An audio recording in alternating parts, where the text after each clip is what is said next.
राज्य के कृषि मंत्री निरंजन रेड्डी ने किसानों को सूचित करते हुए कहा कि रेतो बाजारों को जवाब कर स्वच्छ एवं साफ कर ले। उन्होंने कहा कि दलाली व्यवस्था के बिना किसान सीधे अपनी साग सब्जी उत्पादों को यह लाकर बिक्री करने की सुविधा उपलब्ध कराई गई। मंत्रियों ने कुकटपल्ली में केपीएचबी कॉलोनी में नए मॉडल रैतु बाजार का उद्घाटन किया। मंत्री निरंजन रेड्डी ने चेतावनी दी कि किसानों के अलावा अन्य कोई बाहरी व्यक्ति रैतु बाजार में सब्जियां बेचते हैं तो उनका लाइसेंस रद्द कर दिया जाएगा और उन्हें जेल भेज दिया जाएगा। किसान बाजार में किसानों के लिए 477 स्टॉलों की व्यवस्था की गई है। హైదరాబాద్ మహానగరంలోనే టాప్ అన్నింటికి మించినటువంటి రైతు బజార్ ఏది అంటే ఇవాళ కుకట్పల్లి రైతు బజారే అన్నింటికి మించినటువంటి మనకు దీంతో కలిపి హైదరాబాద్ మహానగరంలో 17 రైతు బజార్లు ఉన్నాయి। ఆ 17లలో కూడా మనం ఒక్కొక్కటి కట్టుకొచ్చేటువంటి క్రమంలో అక్కడ మనకు ఎదురయ్యేటువంటి సమస్యలు కానీ కొత్తగా పుట్టుకొచ్చే అవసరాలను కానీ దృష్టిలో పెట్టుకొని मार्पुल చేసుకుంటా వస్తాం।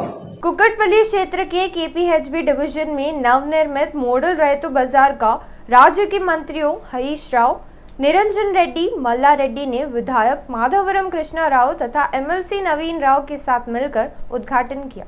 अवसर पर उन्होंने कहा कि 15 करोड़ रुपयों से कुकटपल्ली में किसान रैतु बाजार की स्थापना की गई है। किसानों के लिए विश्राम कक्ष और शौचालय बनाए गए हैं।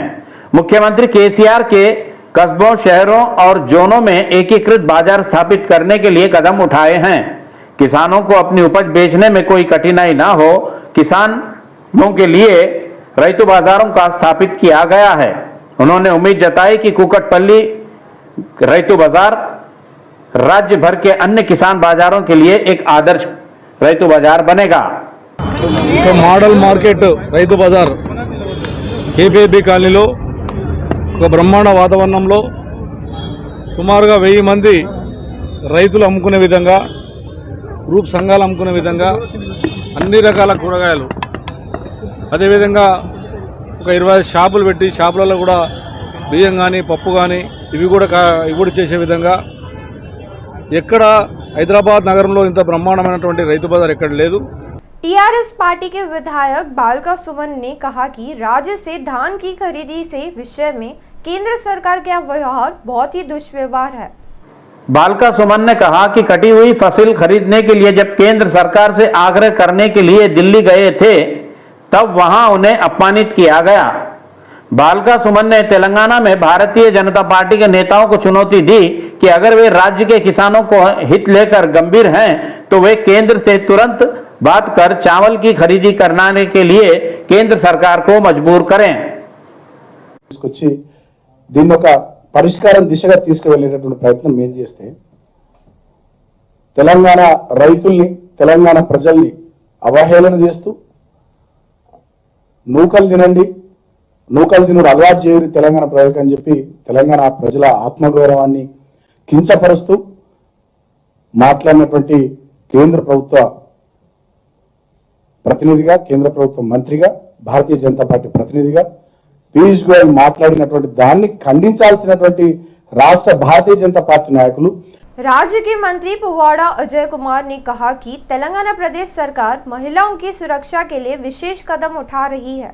उन्होंने बताया कि शी टीम व्यवस्था का उद्घाटन कर महिलाओं को मजबूत पुलिस सुरक्षा उपलब्ध कराई गई है।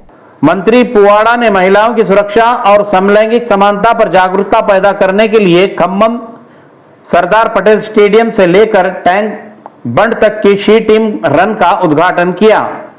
महिलाओं की सुरक्षा एवं सुरक्षित वातावरण प्रदान करने के उद्देश्य से राज्य भर में शी टीम काम कर रही है। उन्होंने कहा कि पहले की तरह भीड़ द्वारा हिंसा, गुंडागर्दी और महिलाओं के खिलाफ छेड़छाड़ की घटनाओं में काफी कमी आई है और यह अपराधियों के खिलाफ मुख्यमंत्री केसीआर द्वारा लिए गए कड़े फैसलों के कारण ही संभव हुआ है। మహిళల భద్రత అనేది తెలంగాణ రాష్ట్ర ప్రభుత్వం యొక్క ప్రధానమైన అంశం। అందుకనే రాష్ట్ర ప్రభుత్వం ఏర్పడిన మొదటి సంవత్సరమే పెద్ద ఎత్తున మహిళల భద్రత కోసం, రక్షణ కోసం అని చెప్పి షీ టీమ్స్ ని ఏర్పాటు చేసిన మొట్టమొదటి రాష్ట్రం భారతదేశంలో ఏదైనా ఉంటే అది తెలంగాణ రాష్ట్రం మాత్రమే అని చెప్పి సందర్భంగా ప్రత్యేకించి మహిళల కోసం మహిళల భద్రతతోనే ఒక మహిళా పోలీస్ ఆఫీసర్ ని అధికారిగా వేసి ఈ రాష్ట్రంలో ప్రతి చోట కూడా మరి మహిళల కోసం అని చెప్పి షీ టీమ్స్ ఏర్పాటు చేశారు. हुस्नाबाद विधानसभा क्षेत्र में भारतीय जनता पार्टी के विधायक ईटेला राजेंद्र ने दौरा किया। इस मौके पर उन्होंने बीजेपी के स्थानीय नेताओं से भी मुलाकात की। विधायक ईटेला राजेंद्र ने बेज्जंकी मंडल शनिग्राम गांव में माता के दर्शन किए। वहां के पुजारियों ने उनका भव्य स्वागत कर तीर्थ प्रसाद प्रदान किया। तत्पश्चात ईटेला राजेंद्र ने पूजा अर्चना कर भारतीय जनता पार्टी के नेताओं से मुलाकात की।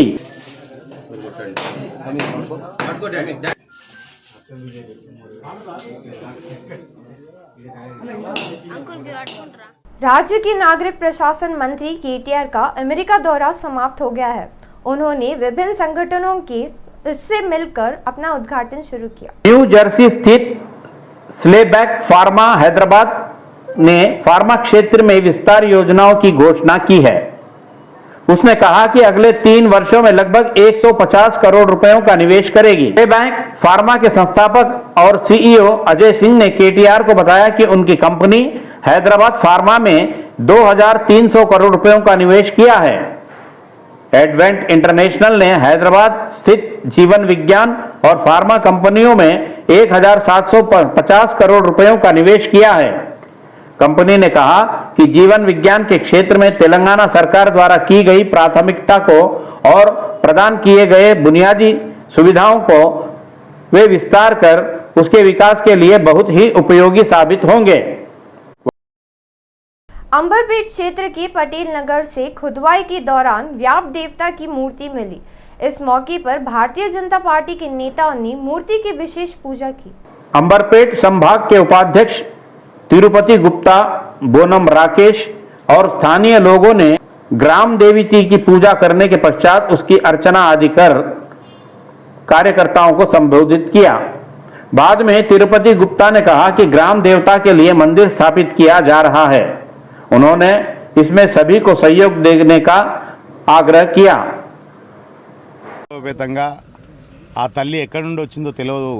నిన్న వాటర్ వర్క్స్ వాళ్ళు ఈ చర్యలు చేపడుతుంటే అమ్మవారు వెలుగు చూడడం జరిగింది. ఎందుకంటే ఇటు ప్రభుత్వానికి కానీ ప్రజలకు కానీ ఇబ్బంది లేకుండా ఎప్పుడైతే అమ్మవారు వెలిసిందో అమ్మవారి ఆలయాన్ని ఏ ప్రజలకు ఇబ్బంది లేకుండా, ఏ ప్రభుత్వానికి ఇబ్బంది లేకుండా, మతాలకు ఇబ్బంది లేకుండా అమ్మవారి టెంపుల్ కట్టడం ఖచ్చితంగా జరుగుతుంది. ఎందుకంటే వెలిసినటువంటి దేవత ఆమెను విడిచిపెట్టే ముచ్చట లేదు. ఈరోజు మా రామరెడ్డి నారు కానీ, వెంకరెడ్డి నారు కానీ, వాసవి నారు కానీ ఎంతో ఆయుర ఆరోగ్యాలతో ఉంటున్నామంటే ఈ దేవతల తోటే మేము ఉంటున్నాం. खम्मम में ग्रेनाइट कारोबारों अपना कामकाज छोड़कर वाणिज्य कर विभाग कार्यालय के सामने एक अनोखे अंदाज में अपना विरोध प्रदर्शन किया। अधिकारी इस बात से नाराज थे कि उन्हें बेवजह परेशान किया जा रहा है। इससे वहां तनाव की स्थिति बन गई। वाणिज्य कर अधिकारी इस बात को लेकर चिंतित हैं कि अगर उनके बैंक खाते फ्रीज हो गए तो वे कारोबार कैसे करेंगे। इस बात को लेकर खम्मम के कारोबारियों ने यह आंदोलन आयोजित किया। మాదేదన్నా ఉంటే పొరపాటు కాగితం రూపకంగా మాకు ఇవ్వండి, దాన్ని మేము పరిష్కరించుకోవడానికి మేము సిద్ధంగా ఉన్నాం. మా సమస్యలేందో మీకు విన్నపించుకోవడానికి మేము వచ్చాము. పొరపాట్లుంటే రాతపూర్వకంగా సూచించాలి గాని బ్యాంక్ అకౌంట్లను ఫ్రీజ్ చేస్తే ఏం ప్రయోజనమని ప్రశ్నిస్తున్నారు వ్యాపారులు. తాము వ్యాపారం చేస్తేనే ప్రభుత్వానికి ఆదాయం వస్తుందంటున్నారు. मेथको सीमा के लोगों के सपने रकार होने का समय आ रहा है। रामाईपेट मंडल अकनापेट में मेथक रक्त 17 किलोमीटर लंबे टैंक का निर्माण किया गया। इस संदर्भ में रेलवे सुरक्षा आयोग के अधिकारियों ने ट्रैक व अन्य कार्यों की जांच की और स्पीड ट्रायल रन भी निरीक्षण किया। आयोग की अध्यक्षा रेलवे सुरक्षा अधिकारी सुमोई मित्रा, मंडल रेल प्रबंधक शरद चंद्रा, मुख्य प्रशासनिक अधिकारी अमित गोयल और अन्य ने इसका निरीक्षण किया। विधायक पद्मा देवेंद्र रेड्डी ने नगर निगम अध्यक्ष चंद्रपाल, उपाध्यक्ष मल्लिकार्जुन गौड़ और पूजा की। सिग्नलिंग सिस्टम को औपचारिक रूप से लॉन्च किया गया। तथा 10 बोगियों के साथ ट्रेन बिना किसी बाधा के अक्कन्ना पेट से मेदक तक पहुंचाई गई।